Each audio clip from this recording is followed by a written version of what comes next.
سلوا التاريخ كم مجدا سطرنا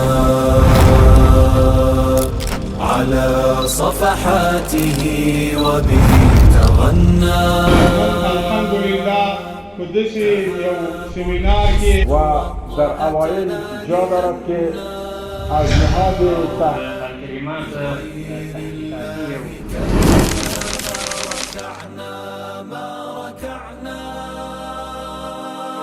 تعلیم د هغه موجودات لپاره په کارول کېږي، یعنی تعلیم هغه موجودات کوي چې هغه شعور ولري، اما تربیت شده د ټولو موجودات لپاره.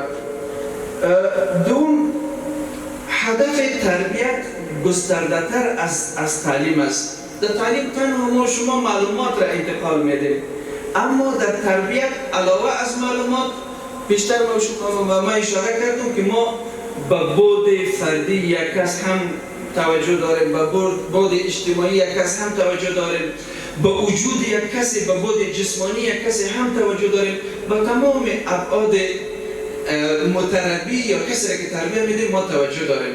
به طور مثال خیلی ساده اگر ذکر کنم، اگر مثلا یک کسی میخیزه بلند میشه، ضرب زبانی را فرض کنیم، ضرب زبانی 2 یا 3 را به یک کسی یاد میده، این را میگه تعلیم.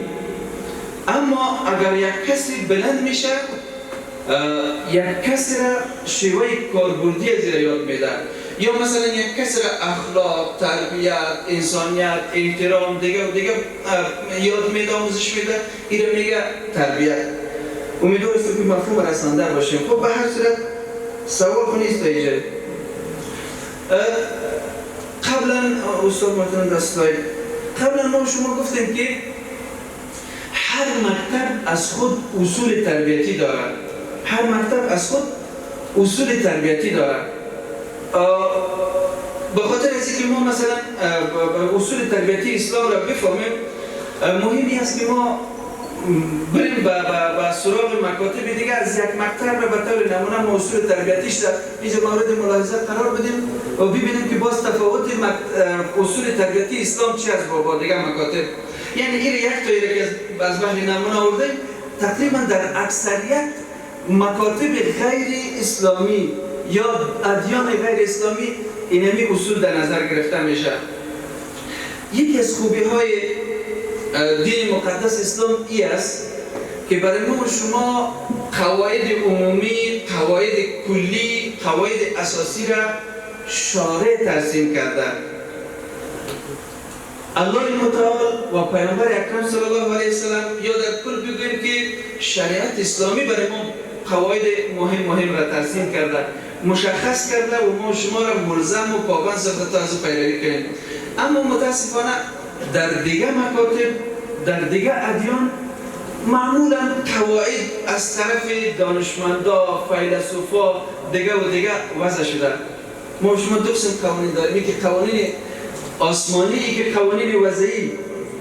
مثلا ما شما در جمهوریت با قوانین اساسی اختلاف داشتیم و یک قوانین وضعی بود توسط افراد اشخاص جور شده و اکثر مواردش، نمیم کلش، و در دیگر دنیا خو اکثر موارد توسط انسان ها جور میشه. اما ویژگی دین ما شما ای است که قوانین و قواعد کلی و اساسی و مهم از طرف شارع، از طرف الله و پیامبرش برای ما شما ترسیم شده و ما شما ملزم هستیم که با او چی کنیم؟ تمسک یا عمل کنیم. تهاب الأسد وطأتنا لأننا لغير الله كلا ما ركعنا.